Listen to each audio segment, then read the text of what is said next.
Maintenant, on va se déplacer vers le dossier qui contient les fichiers de zone. Donc, cd/var/named.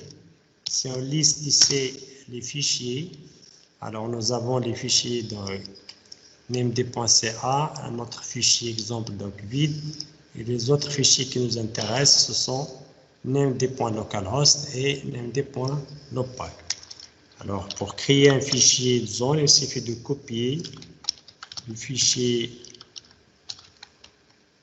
named.localhost. Donc,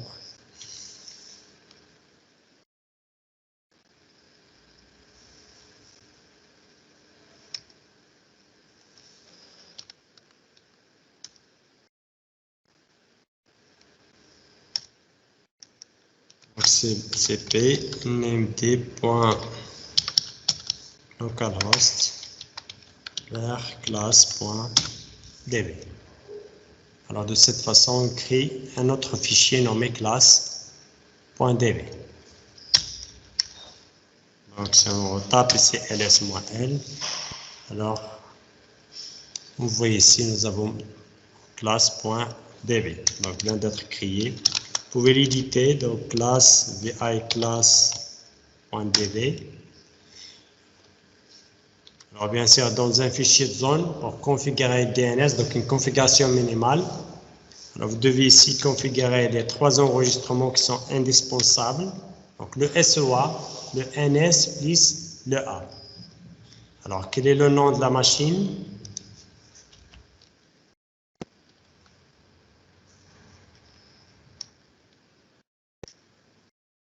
C'est CentOS. Donc on doit changer ici le nom parce que le DNS n'accepte pas cette désignation-là, le underscore. Ici,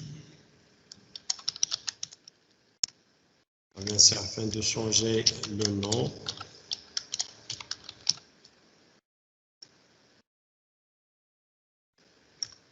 faire CentOS.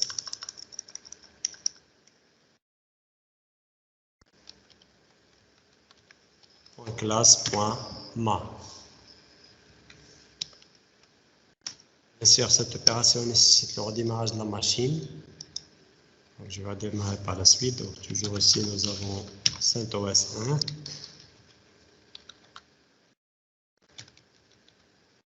1.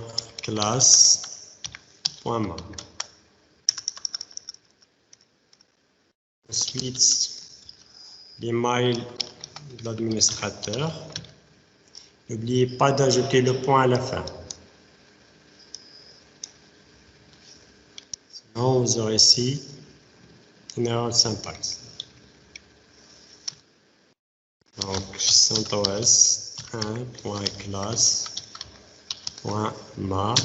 L'adresse IP de la machine, 192.168.1.3.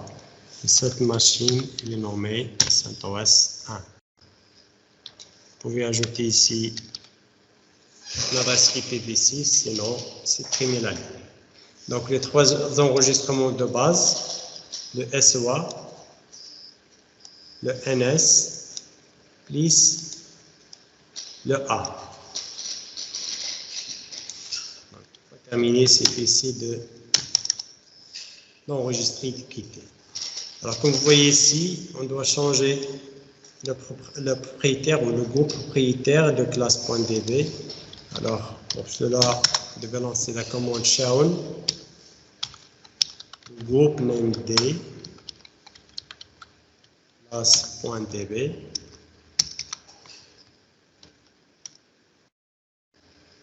Maintenant c'est fait. Alors le groupe propriétaire c'est named et l'utilisateur propriétaire est root.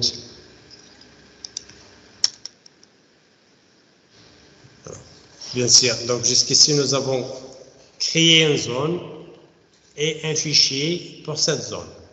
Donc, la zone nommée classe.db. Alors, je dois donc, avant de démarrer le service, vérifier la présence des erreurs.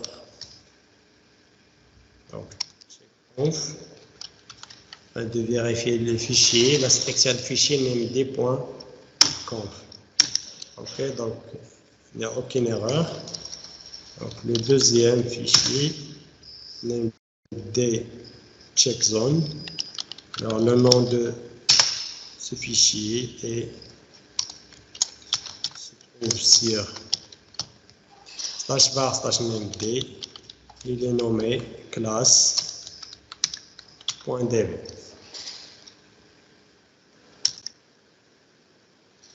Alors, nous avons aussi une erreur.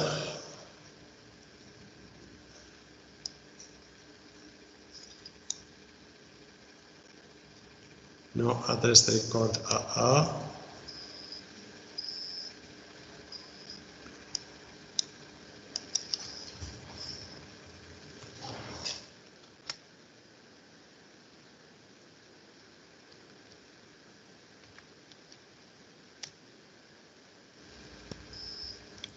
L'enregistrement existe, mais le problème, c'est quoi? Quelle est la source d'erreur ici? Regardez, lorsque je lance namd check zone file name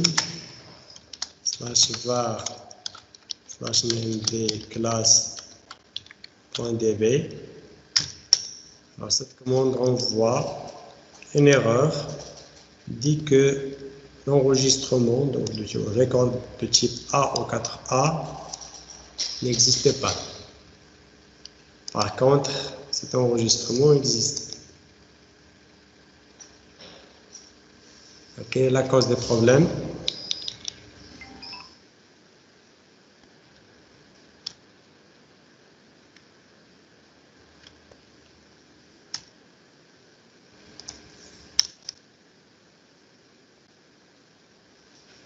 À cause c'était quoi?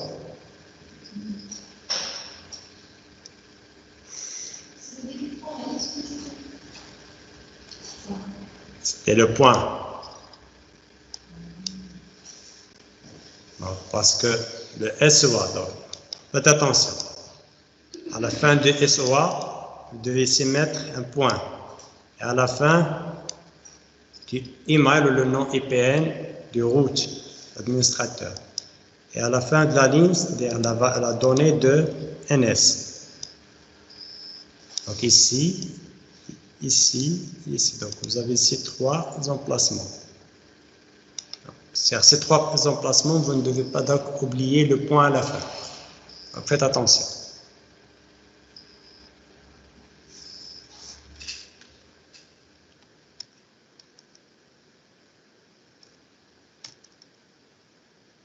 Alors maintenant, la zone chargée, sans aucune erreur. Il suffit maintenant de faire le système CTL start namd. Vous pouvez afficher par la suite le statut.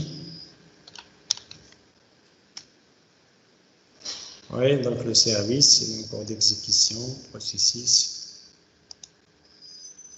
Le nom des démons se trouve dans user svin. Il est lancé en tant que namd, le nom de l'utilisateur.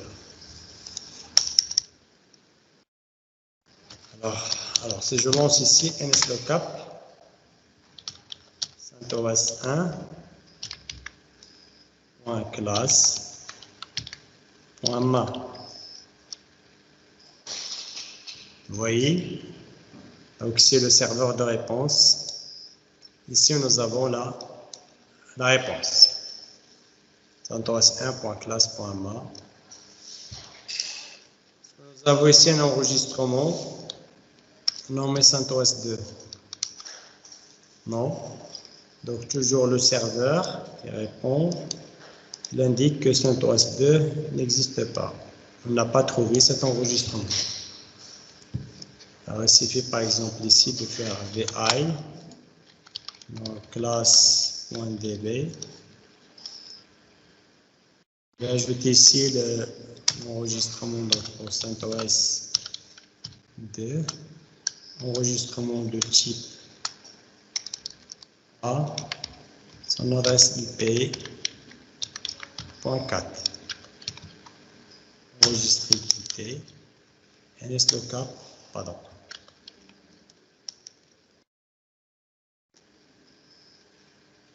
Bon, maintenant, CentOS 2 existe. Pourquoi elle renvoie toujours une réponse négative?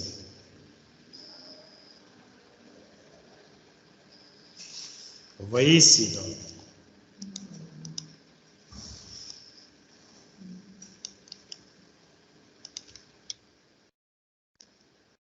CentOS 2 existe.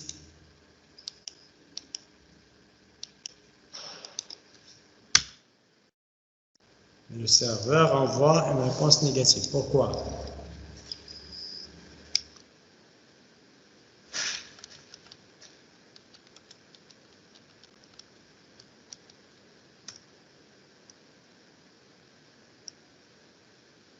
Quelle est la différence? Parce que nous n'avons pas redémarré le service après le changement. Okay? Donc le redémarrage du service permet de recharger les nouveaux paramètres ou les modifications en général. C'est clair? Donc le serveur de réponse ici liste là la réponse. Donc CentOS 2 est identifié par cette adresse-là.